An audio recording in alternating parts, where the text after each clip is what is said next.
저 역시 그렇게 생각합니다. 말을 안 타고 기마술을 배울 수는 없습니다. 말을 타야 됩니다. 그리고 말이 늘 있는 것도 아닙니다.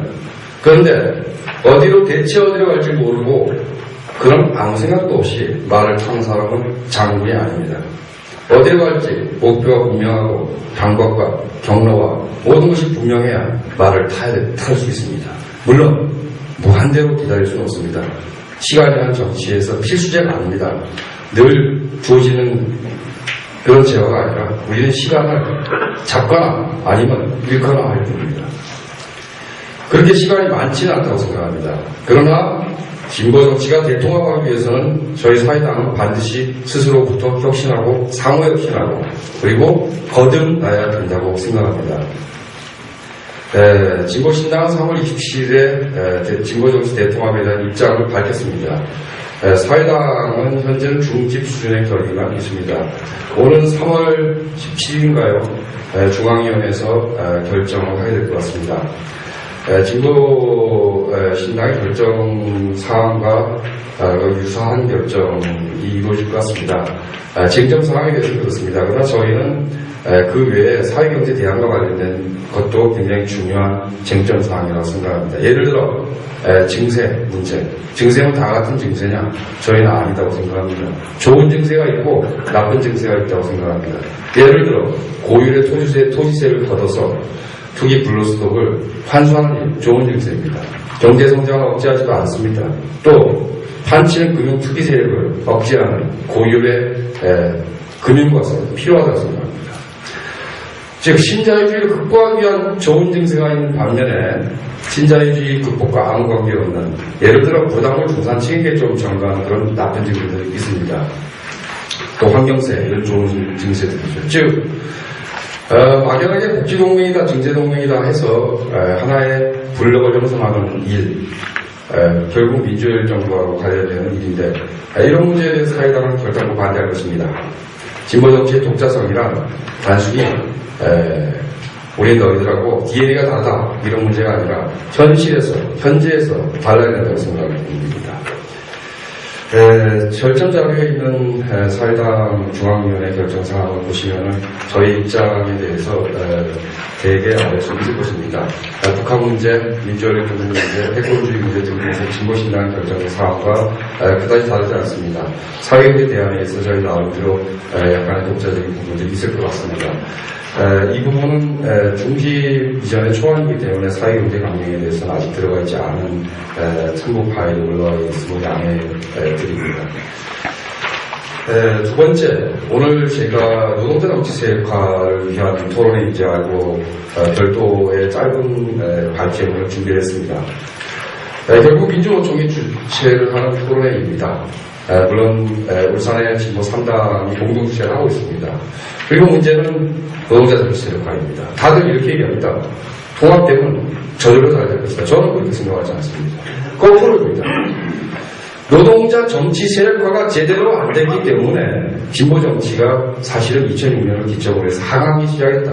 그리고 그 하강 과정에 어떤 서로에 대한 불신들이 분당으로 갔고 그리고 그것은 저 생각으로서는 어떤 긍정적으로 이 분화된 자산들을 수렴하고 이 분화된 자산들이 혁신과 재구성을 할 수 있다 그러면 긍정적인 과정으로 자리매김할 수도 있는 것이다. 거기에 대해서 지금 잘했다, 못했다 섣불리 말할 수 있는 어떤 증거는 저는 없다고 봅니다.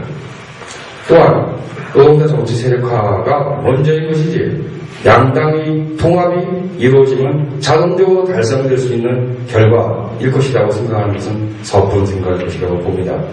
왜 그런가 자세히 좀 말씀드리겠습니다. 일단 노동자 정치 세력화의 개념을 분명히 해야 됩니다. 노동자가 스스로 자기 조직화하고 선거에 참여하고 정치적 영향력을 행사하면 다 노동자 정치 세력화냐? 저는 아니라고 봅니다. 노동자 정치 세력화의 목표가 뭔가를 먼저 따져야 됩니다. 현 시기의 자본주의, 신자유주의당 극복을 목표로 하는 정치 세력화이어야 한다 이겁니다. 목표로부터 자유로울 수 없다. 이게 첫 번째 문제입니다. 두 번째는 방식입니다. 예컨대 노조가 어떤 배타적인 지지를 하지 않고 사안에 따라서 민주당을 지지하고 사안에 따라 한나라당을 지지할 수도 있습니다. 이런 방식, 첫 번째 방식입니다. 두 번째, 민주노동당의 배타적 지지와 같은 방식, 두 번째 방식입니다. 세 번째, 과거 정부의 노동당처럼 대중적으로 입당을 해서 당의 대중적 기반을 이루는 방식입니다. 제가 생각하기에 노동자 정치 세력과의 제2기를 개망했다 하는 세 번째 방식을 하자는 것으로 이해합니다. 그리고 아마도 필요한 게 이 세 번째 방식일 것입니다.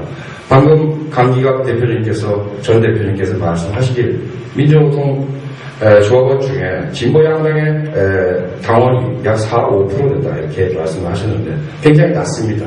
또 과거 민주노총 정치위원회가 설문조사나 정치휘에 관한 설문조사를 보더라도 굉장히 낮은 정도입니다. 결국 정당의 대중적인 기반을 강화하고 노동자 중심성을 확보하고 이를 통해서 정치 세력화하는 방식, 이게 아마 제2기의 관건적인 문제일 것 같습니다. 세 번째, 노동자 정치화 세력화는 다층적으로 이루어져야 됩니다. 단순히 조직 사업만이 아닙니다. 이것은 예를 들어 우리가 비정규직에 관련된 어떤 굉장히 대중의 공감을 일으킬 수 있고 현실적이고 즉각 가능한 단기적인 성격을 가지고 있으면서 중기적인 전망을 얻을 수 있는 그런 정책을 가지고 국민들에게 다가가서 법제화할 수 있다면 대대적인 성원, 응원, 지지를 받아낼 수 있을 것입니다. 정책적 수단에 대해서 생각해야 됩니다. 그리고 보다 근본적으로 정치적 수단, 노동자 정치 세력화를 위한 정치적 수단이라는 것은 단순히 정당이라는 조직뿐만 아니라 여러 가지 방향에서 다또 생각해야 될 거라고 봅니다. 가장 중요한 것은 저희들 사회당 입장에서는 시대 규정이 뭐고 목표가 무엇인가, 바로 신자유주의 극복이고 신자유주의는 무엇인가, 이 문제에서 정치적 수단에 대한 검토가 이루어져야 된다고 봅니다. 노동자 정치 세력화 제1기 실패했다고 저희는 생각합니다. 왜 실패했느냐? 잘 됐었는데 왜 실패했느냐? 사실 민주노총 운동의 최고 상승기, 최정점기는 역설적으로 그 출발점입니다. 96년, 97년 노벨 투쟁, 가장 국민적인 영향이 컸고 지지도 높았습니다. 그 이유는 사실은 내리막길, 오르락내리락했지만 전반적으로 내리막길 걸어왔다고 볼 수 있습니다. 조직들도 비약적으로 늘지 않고 시간은 지나갔지만 큰 발전의 시기를 걷지는 못했습니다. 비슷하게도 민주노동당은 어떻게 보면은 최초의 원내 진입을 성공했던, 그리고 그것도 열성이나 의원을 탄생시켰던 민주노동당 운동의 최전성기도 2004년입니다. 원내 진출 이후에 사실은 하락기를 걷게 됐다. 2006년 이후에는 민주노동당 이 양당의 전부 다가 재탄생되지만 안 되는, 재탄생을 요구하는 그런 위기의 시기로 이미 접어들었다고 저희는 생각합니다. 저희가 외부에서 보기 때문에 오히려 정확할 수 있다고 봅니다. 이 위기가 계속 지연되는 게 더 문제라고 봅니다. 위기는 반드시 수습돼야 됩니다. 그래야 역사적 순환의 한 매듭이 지어지는 것이고 다음 시기로 나아갑니다. 그러나 우리는 노동자 정치 세력과의 제2기를 개방하지도 못하고 있으면서 제1기의 위기가 계속 지연되고 있는 그런 어정쩡한 시간대에 살고 있습니다. 뭘 할 것인가, 제2기의 중심적인 과제가 무엇인가를 살펴본다 그러면 1기의 실패 원인이 무엇인가를 규명하는 데 나올 수 있다고 봅니다. 첫째, 노조는 이게 다 정당해야 되는 일이라고 생각하지만 서구의 노조가 그렇게 합니까? 그들은 나름대로 신자유주의 극복을 포괄적인 사회 대안을 제출합니다. 그리고 그것을 공론장에 붙입니다. 이런 행위를 민주노총은 하지 않았습니다. 두 번째, 즉 어떤 사회적 의제를 조직하는 데 있어서 능력이 떨어졌다. 전략 부재와 총체적인 정당 부재가 있었다라는 게 첫 번째 원인입니다. 이거 인정하셔야 됩니다. 두 번째요. 지난 10년 동안 신자유주의는 완전히 새로운 노동자 계급을 만들어냈습니다. 비정규직입니다. 800만입니다. 그리고 그 전에 자영업자와 달리 빈곤선 이하의 영세 자영업자, 빈곤 자영업자라고 말하는 게 옳습니다. 이게 400만입니다. 100만 청년 백수. 이들을 정치적으로 조직하지 못했습니다. 정규직 노동자들은 정리해고되고 노동계급이 전부 둘로 나눠지고 있는데 비정규직의 조직화는 이루어지지 않았다는 겁니다.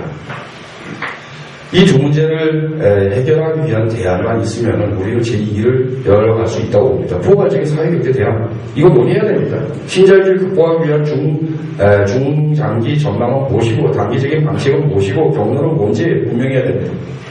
그리고 이 부분에 대해서 매우 분명한 상을 제시를 해야 되고 또 현존하는 노동사회를 재구성하기 위한 전망이 내놔야 됩니다. 현대자동차 노동자들이 3,600시간 넘게 일합니다. 연간. 전 세계에서 제일 많이 일하는지도 모르겠습니다.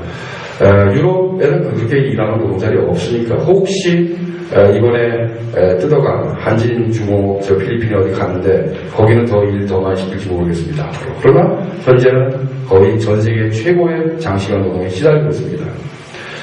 좀 작은 사회에 대한 전망을 우리가 분명히 하고 정규직, 비정규직을 넘어서 노동계급 전체의 계급적인 재형성을 위해서 나서야 된다고 생각합니다. 예를 들어 이런 겁니다. 좀 덜 적게 일하자. 국민 모두가 골고루 안정된 직장을 갖자. 그리고 조금씩 더 잘 살자. 과거의 완전고용 사회가 아닌 새로운 종류의 완전고용 사회에 대한 포괄적인 전망을 제시하고 추진해야 됩니다. 그리고 그런 방식을 통해서 신자유주의가 만들어낸 새로운 계급, 이 비정규직을 중심적인 정치적 주체로 세우고 또 그렇다고 해서 정규직 노동자는 이제 당신들은 노동기준에 불과하다 이런 얘기를 하는 게 아닙니다. 그럼으로써 전체 노동자 계급의 계급적인 단결과 통일을 만들어내야 됩니다. 정치적인 노동자 계급 형성 전략을 즉각 착수해야 됩니다. 그리고 여기에 있어 민주노조 운동이나 스스로를 혁신하고 반성하고 성찰하고 거듭나고 그럼으로써만 제2의 노동자 정치 세력화를 수행할 수 있는 주체로서 조직으로서의 자격을 재획득하게 될 것이다.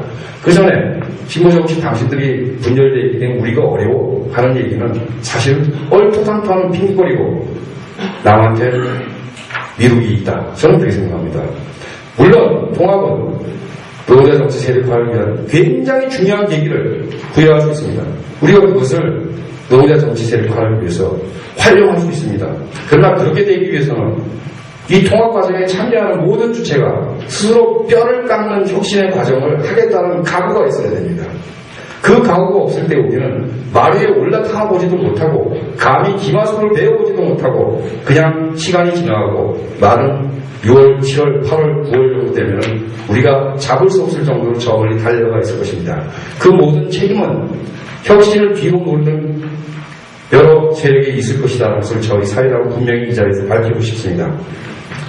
예, 좀 죄송합니다. 저는 연설을 잘 못해서 거의 경고식 발언만 하고 말았습니다. 이만 마치겠습니다.